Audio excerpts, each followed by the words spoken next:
G20 leaders have now formally agreed to a corporate tax plan. It will set a minimum tax rate of 15% across the globe and will soon require digital giants like Amazon or Google to pay taxes on profits in countries where they make money, even if they don't have a physical presence there. The deal was hammered out in part by the Organization for Economic Cooperation and Development. The OECD's Secretary General, Matthias Cormann, was in Rome as leaders signed off on the plan, and I spoke with him a bit earlier this morning. Secretary General Cormann, thank you for joining us. Good to be here. I want to start with the global corporate tax that was agreed to by G20 nations today. Now that they've agreed to that plan, how does it become a reality? What are the next steps? So in relation to the reallocation of taxing rights, which will ensure that the most successful and most profitable multinationals around the world actually pay their fair share of tax in the markets in which they operate and generate their profits, rather than to shift those profits into low tax jurisdictions. That will require a multinational convention. We aim to have that finalized by March for signing by the middle of next year, and indeed for that to become effective as of 2023. In relation to the minimum corporate tax rate of 15% under Pillar 2, we are in the process of finalizing model legislation, which we aim to have available from next month, which will then have to be legislated domestically in countries around the world also throughout 2022, with the view of that becoming effective from 2023 onwards.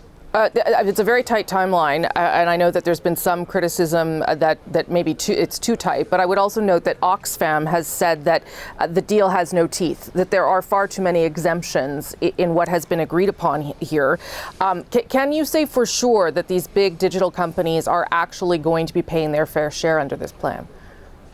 Well, we believe that there will be a reallocation of taxing rights to so-called market jurisdictions to the tune of about $125 billion US every year, and that there will be additional tax revenue generated of $150 billion US a year under the minimum corporate tax rate. Now, in the end, people will have their views, but this is a massive and historically significant reform which will make our international tax arrangements fairer and work better in a digitalized and globalized world economy. Now, we could have aimed for this, that, and whatever, and not have had an outcome. This is a consensus involving 136 countries around the world, representing more than 90% of global GDP. And, in the end, you've got to be ambitious, but you've also got to be pragmatic. And nobody's helped by having conversations going on for another 10 years that ultimately don't lead to an outcome. If I can move to climate, sir, if you don't mind, because obviously you're going on to COP26 with the other world leaders. The OECD is pushing for global coordination on carbon pricing. As you know, in Canada, we have a price on carbon. So how does that work for nations that have their own domestic carbon price already? Well, it's very important for a country like Canada, and indeed other countries around the world that are taking ambitious action, that moving forward we can achieve global net zero by 2050 in a way that is effective. That is, it doesn't shift emissions from one jurisdiction to other jurisdictions around the world where emissions could even be higher, and that it's indeed fair, with every country around the world carrying and making a fair and proportionate and appropriate contribution to the overall effort.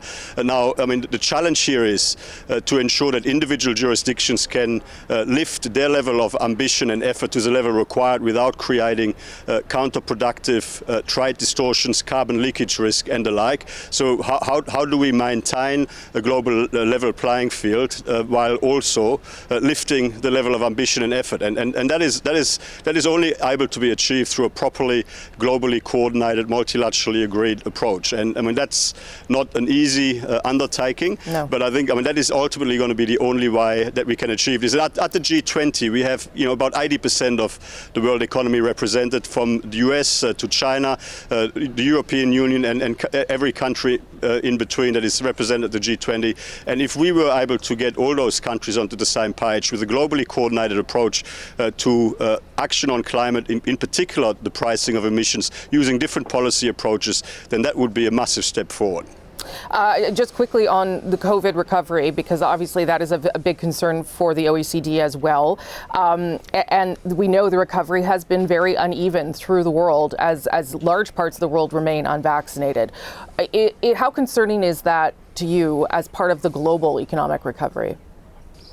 Well, economic policy priority number 1, 2, 3, and 4 right now to ensure we can have a sustained global economic recovery is to get as many people as possible all around the world vaccinated. Unless we have broad coverage of vaccinations all around the world, including and in particular across developing economies, then nobody is properly and appropriately protected. And that is a significant downside risk for the global economic recovery, no question.